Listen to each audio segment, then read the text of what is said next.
प्रणाम भगवान। ओम श्री गुरुवे नमः।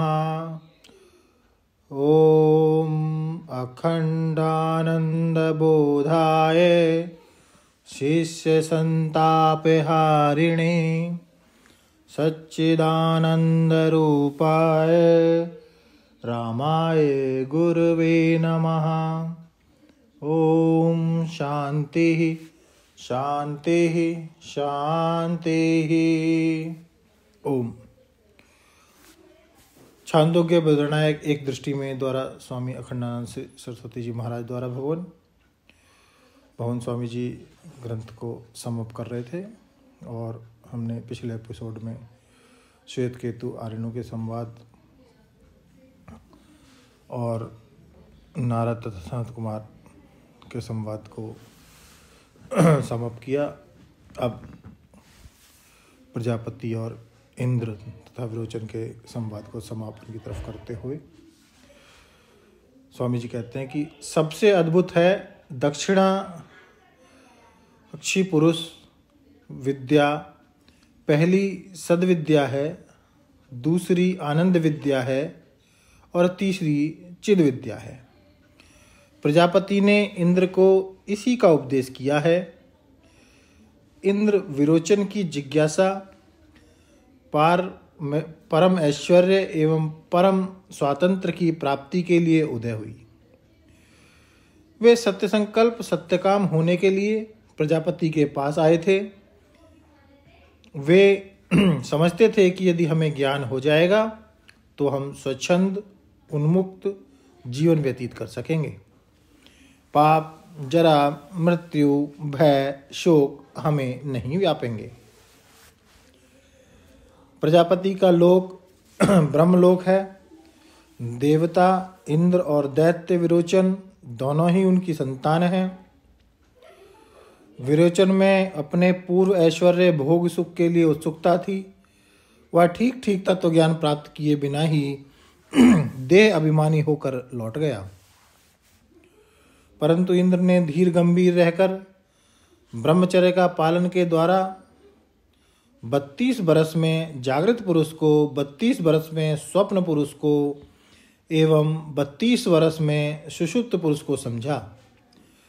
जैसे श्वेत केतु अंतरंग से बहिरंग की ओर, नारद बहिरंग से अंतरंग की ओर और विवेक पुरुषर तत्व ज्ञान प्राप्त करने में समर्थ हुए, वैसे ही इंद्र ने उत्पत्ति प्रलय या भूत भविष्य का विवेक किए बिना ही वर्तमान में अनुभूयमान अवस्था के द्वारा ही तीनों में अनुगत संततः एक पुरुष को पहचाना था।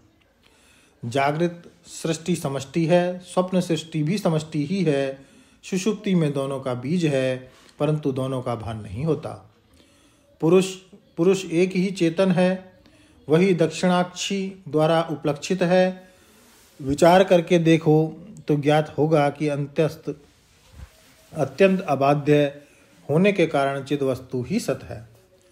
सर्वरूप में स्फुरणशील होने के कारण सद्वस्तु ही चित है और सर्वविध उपद्रव के मुक्त होने के कारण सत्य चित्त ही आनंद है।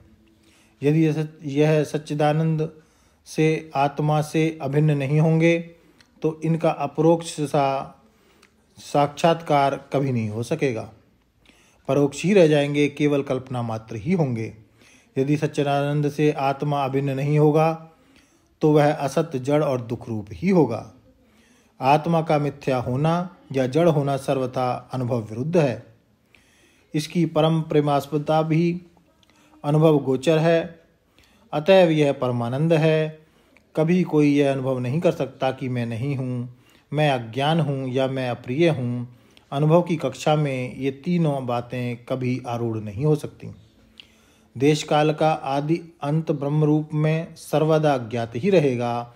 उनकी गोद में निरंतर बनती बिगड़ती वस्तुएं भी उनका आदि अंत